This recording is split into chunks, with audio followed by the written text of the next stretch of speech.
Hello there, and welcome back to What the Dog podcast, where we talk about what your dog's doing, why they do it, and can we fix it.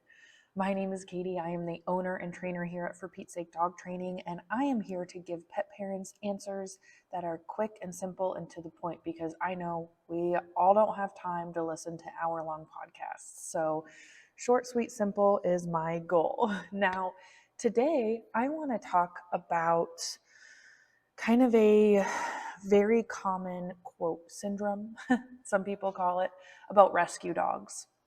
When we are getting dogs from shelters, fosters, rescues, whatever it may be, and it's common that we hear the 333 rule. The other commonality, then that's more about an adjustment period, but a lot of the times families are going through behavior changes for the good or maybe bad in their mindset a couple months after adopting. It's pretty consistent anywhere from about 2 to 6 months after the adoption that they're starting to have some behavioral issues going on. And there's a lot of information I'd like to give, not only the whys behind why this is very common and why we see it, but also what are some things you should do if you see behaviors, and what are maybe even some things you could do before adopting a dog and kind of preparing to bring a new dog into your home. So there's some of those that may be preventative in a way, but also so we can make sure that everybody is setting themselves up for success. So that's what we're going to talk about today. And I have my own dog, Pete, who, if you're watching other side, you'll see him in the background here. Hi, buddy. Hi.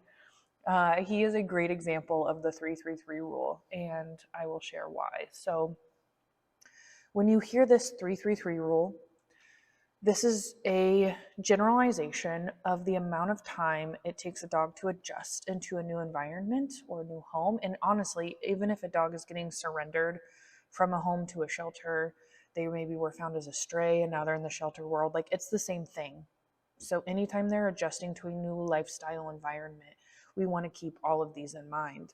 And again, this is a guideline and just kind of general numbers. It's not set in stone. Every dog is different. Some dogs adjust very quickly. Some dogs may take 6 to 12 months to fully adjust into their new environment. So it really depends on the dog. It depends on their history. It depends on their genetics. There's a lot involved. And I'm not saying this to scare people away from shelter dogs, because I want to be realistic about the fact, but there is a huge problem right now with the amount of dogs that we have in the rescue side of things. And really, I'm not in the rescue world. I volunteer with our local shelter to help with some training, but we need adopters out there more than ever. So I want to put this out there as a way for, sorry, my computer's going off because I'm like recording videos as I'm like editing videos and doing all this at the same time. So sorry for little noises, but I want to make sure that adopters are prepared so we have higher success getting dogs into homes, and they're not just in this endless cycle of getting adopted and coming back and then getting adopted and then coming back, because that is a frequent problem. So this 333 rule is pretty generic. And again, it's the amount of time through adjustment. And really, what they say is 3 days, 3 weeks, 3 months.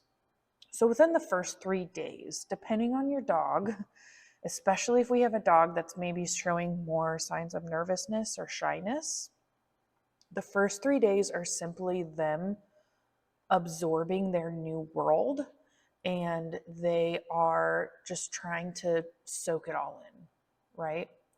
So in the first 3 days, we want to try and give them more space. We don't want to be too forceful with them like interacting with us.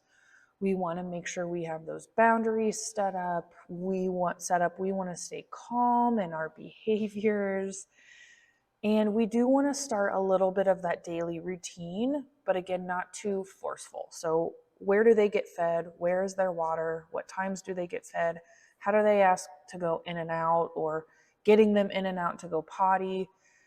if you're doing kennel, training, getting that in there. But that's really about it. We want to keep everything pretty positive, giving them their space, not too forceful, letting them kind of do things in a way on their own terms. But with the feeding and pottying like routine, just general routine wise, we want to go ahead and get that set in place. So it's really about them just kind of absorbing your world because this is brand new for them, right?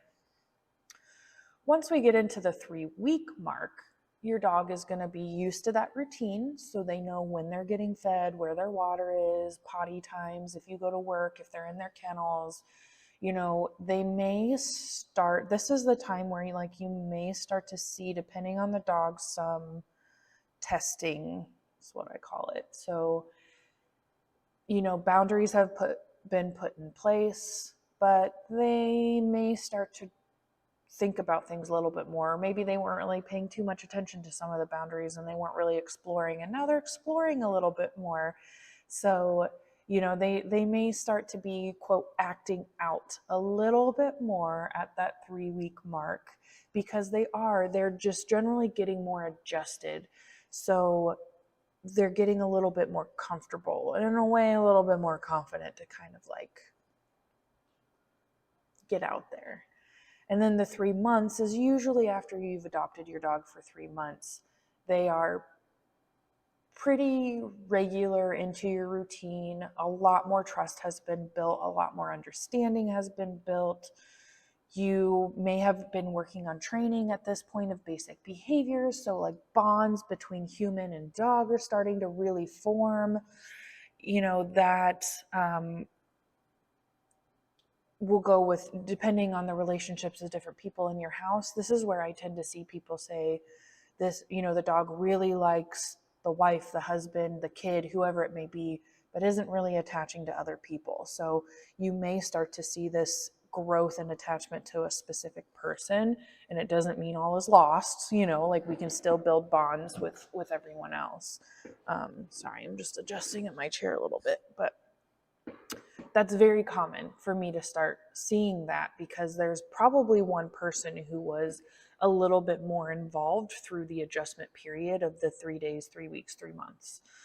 And so they kind of leaned a little bit more on that person during this time. So again, very normal.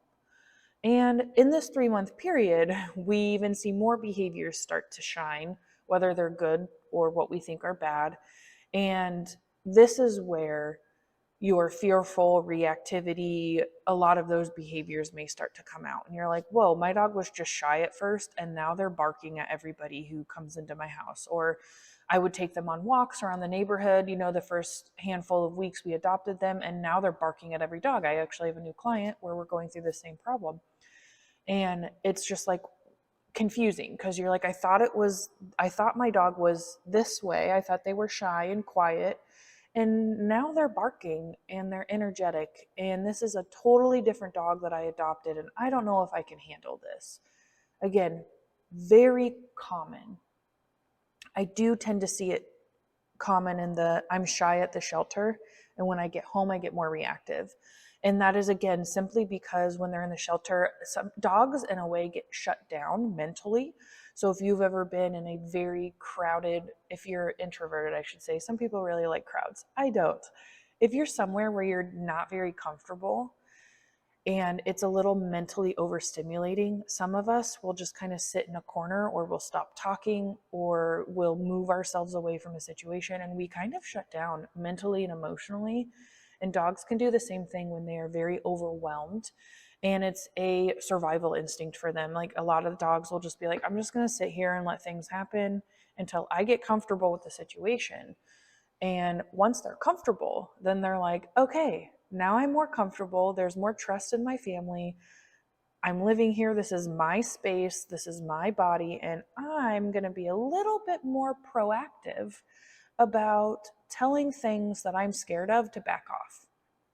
And that's, again, I have webinars and podcasts about reactivity. And so the whys behind why does a dog bark versus they weren't barking before, it's almost like they were just in shutdown mode before. And they're I'm just going to keep walking, keep moving away from the situation. I don't really know what's going on. So I just kind of shut down and just go through really quickly, right?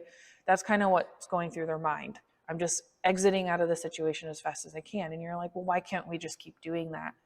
At some point, the dog is like, well, now I'm a little bit more comfortable. And I'm like, okay, like I got my buddy back here behind me and I've got backup. So now I'm going to actually be like, you know what? I can actually tell you what I want to tell you. What I want to tell you is to stay away. And I'm going to do that through barking or growling or, these behaviors that we see. So in a way, your dog becomes a little bit more confident about being proactive. And ironically, that means in this situation, these dogs are actually fairly underconfident in their social skills. So they're becoming confident with their environment about telling off what they're uncomfortable about.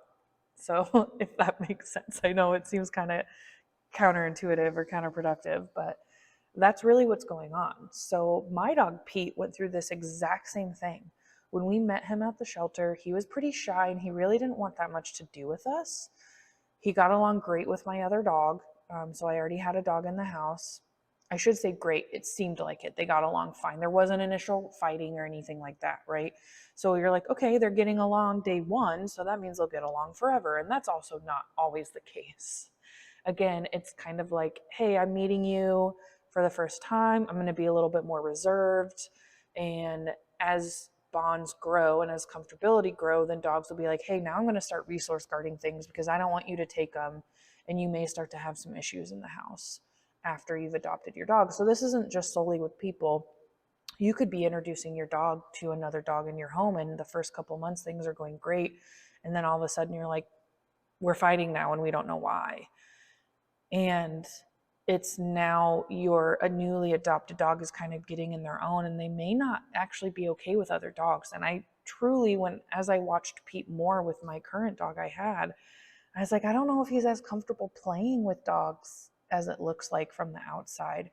And as I got to know dog behavior a little bit more, I was like, I don't know if having a dog friend is really his favorite thing. And he did, after about 3 to 4 months after we adopted him. I was taking him to work with me because I worked in a dog friendly location, and he was meeting people, he was meeting dogs, and he seemed to be doing fairly okay. And then he started barking at men and other dogs and fence fighting with them. And I'm like, what the heck is going on? The thing that kind of sucked too is my office actually moved into a new location. So not only was he new into my household, then my work changed on top of that. And it was just like, absolutely not anymore. I could not take him to work anymore. He was so reactive in the new area. And I could not work and train and manage him for the 8-hour shift I was supposed to be there. So I couldn't bring him anymore, unfortunately. But are you listening to me? He's laying down and his ears keep popping up when I say things. So that is very common, and it's very frustrating as us as pet owners to say, why did my dog change? And simply, I just want to tell you, like, that's normal and it sucks. But we need to be able to be there for our dogs as well. And I get that you may say, well, that's not the type of dog I signed up for. But what I want you to keep in mind is that the dog you meet at the shelter 90+% of the time is not exactly the same dog that you end up with 3 months later. And I'm not trying to scare you away from adopting a dog. I just want you to have an open mind. And when we work with training, there's a lot of this that we can work through. But some of these things you may need to consider if you've got kids or other dogs at home as well. So management and training are involved in 100% of adoptions and dog ownership. Even if you get a dog from a breeder, you're going to have to use management, you're going to have to use training, no matter what. So what I want you to get from this podcast episode is when you adopt a dog from a shelter, you may need to have a little bit more patience and flexibility in that transition phase of your dog coming home. Now, when you are starting to see some behavior changes, my recommendation is that you reach out to professional trainers ASAP and just start talking to people about it. You don't have to sign up for sessions. Like, you talk. I personally offer free consultations A lot of other training companies offer free consultations, or sometimes companies will offer like a small fee for a consultation, and then that fee kind of gets discounted towards your package if you purchase with them in the future.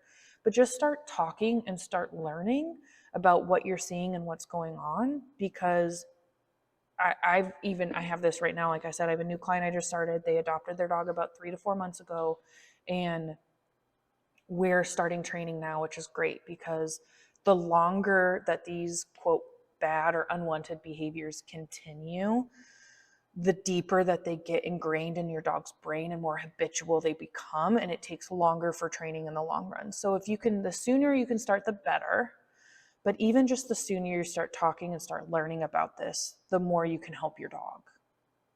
So that's my biggest advice is once you start seeing something or behaviors that you're getting frustrated with, seek help right away. The other thing you could start doing too, if you don't know where to turn to, go back to the shelter that you adopted your dog from and see if they have trainers that they recommend, trainers that they use, or if maybe they've seen this behavior before and they're like, oh yeah, we saw that with this dog and this is what we did and it really helped. So they may already have some answers for you too, but they may not. So you have resources, reach out, start talking, start learning, and seeing what you can do. I usually tell people, give your dog at least a couple weeks. That 3 week, 1 to 3 weeks is a great time for your dog to really get some adjustment before you really dive into training, even basic training. Because again, we don't really know exactly who the dog is, but there's some basics and some fun things you can do at home and in the meantime. But when you're seeing those problem behaviors occur, I want you to seek help right away. Now, there are some things we could do that might help prevent some of these issues that may come up. It really, again, it depends on the type of dog that you're getting. If it's a young, high energy dog that's very confident, you're not going to probably have the reactivity and the nervousness, things like that. If you're bringing another dog into the home, there's some things we can do that prevent resource guarding. But really, what I want people to think about before they go to adopt a dog is really setting up their home and their environment and their, I don't want to say rules, but their guidelines that the whole family is going to have for the dog. So first thing I want you to do is set up a safe space for the dog. So where's the dog's space? Do they get a bed, a kennel, blankets, toys, chews? Where's an area that we can start to teach them that this is kind of your comfy area, your safe space, whatever the situation is. They're high energy, this is where you go to chill. They're nervous, this is where you go to build space, an area for the dog. And maybe we build a couple different ones because you're like, oh, well, we spend a lot of time in our upstairs, living room and also downstairs, or we spend a lot of time on the patio. So maybe we get a patio bed and, different things. Where in your life are you going to be spending a lot of the time with your dog, and how can you give them space as well as space away? If they do want to go into another room in an office or something, they can leave the area and that's fine. Make sure we're dog proofing. So garbage cans, your shoes, again, depend on age, because if we're adopting a senior dog, maybe we don't have as many puppy proofing as we might think of. But where are we putting our shoes, food, anything that might be not safe for the dog? What kind of plants do you have in your house? Are they safe for dogs? Plants that are outside, is that a common area the dog's going to be? So we need to think about, is my home safe to bring a dog? And there's going to be things that you learn too, because some dogs are I got to mouth everything. Some dogs aren't. So that's going to be a little bit, but basically we want to look under the basics of what that dog proofing my house really looks like. That could also be, if you have kids, shutting and opening, like rules on when do you shut your door, when do you keep your door open. Because if you have kids who leave toys out a lot in their room, maybe their door just always needs to be shut, and you start practicing that. Maybe you get baby gates and dog gates for some of those areas, that there's ones that have doors in them, or there's gates that can slide open and shut very easily. So that could be something that you prepare for depending on the environment of your home, right? Make decisions on if you're going to crate train, how you're going to have your dog let you know they're going to go outside. Are you going to use a bell system, a button system? What does that look like?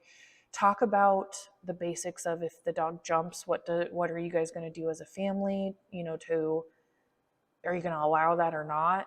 How are you going to communicate that that's not okay to a dog? Are you going to allow the dog on beds, on couches? So go over family rules and guidelines and regulations so everyone in the family is on the same page, because that's going to be very important for a dog, is that consistency that everybody's on board with, right?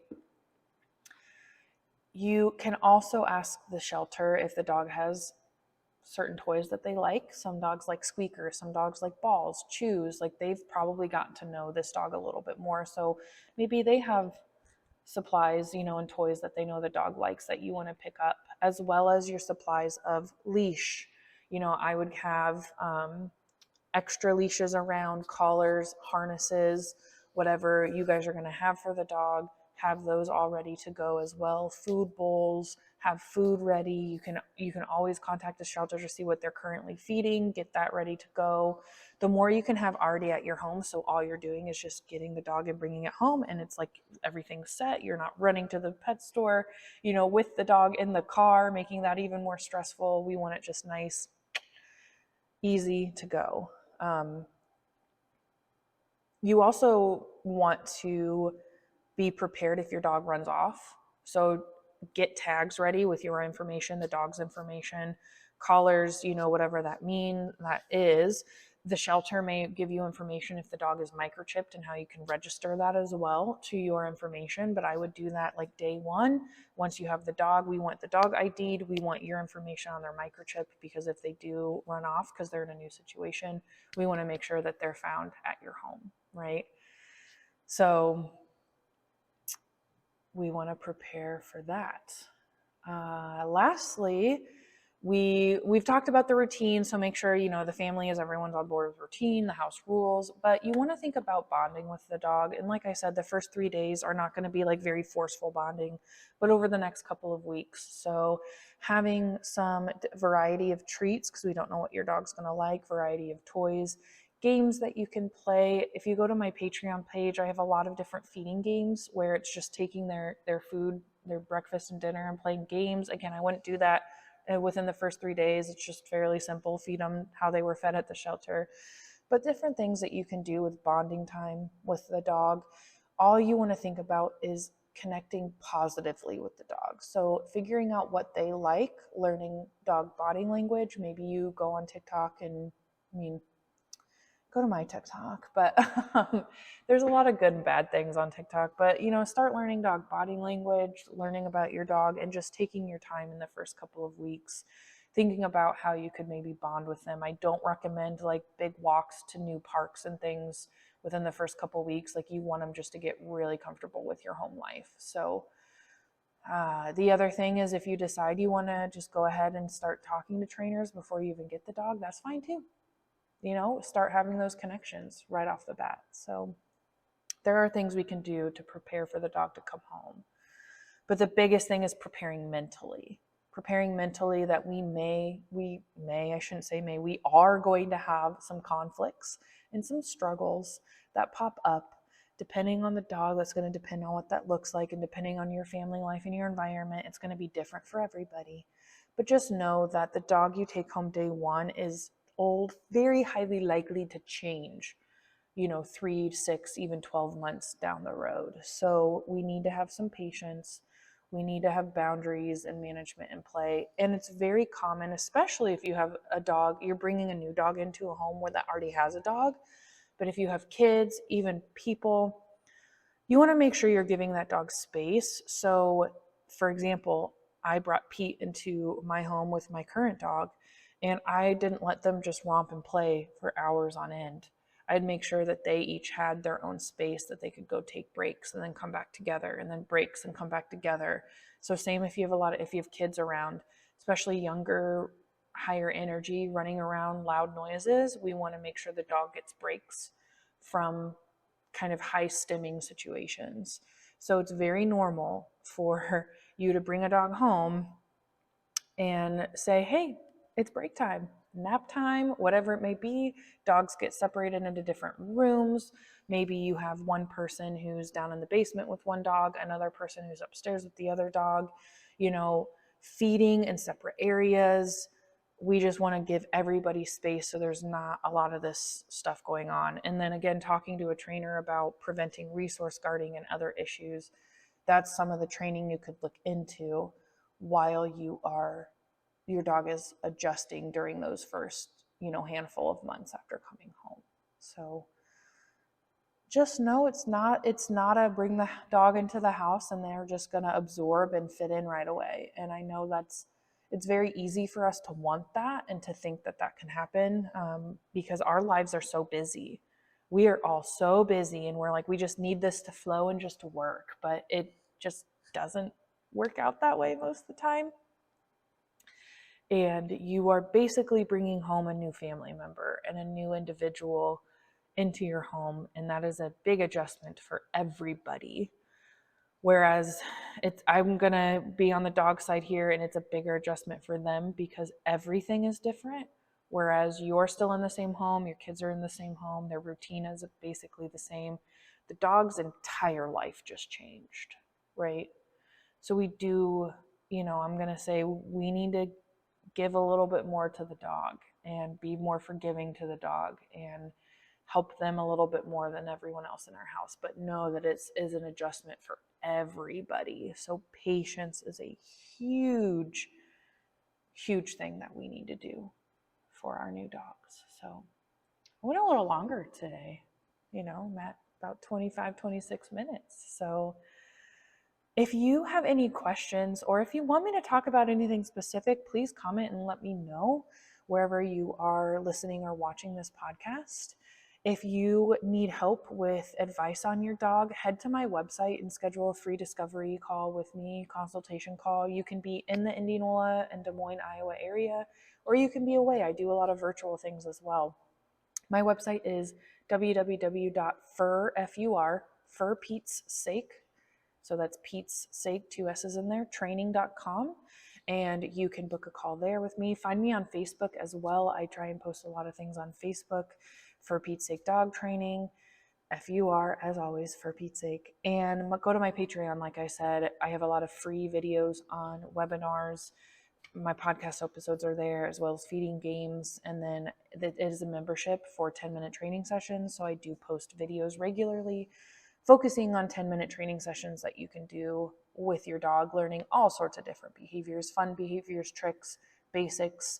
I did a stay all May last month, so lots of things for you to learn with me. And that's patreon.com/for Pete's Sake. So that's a Patreon website there.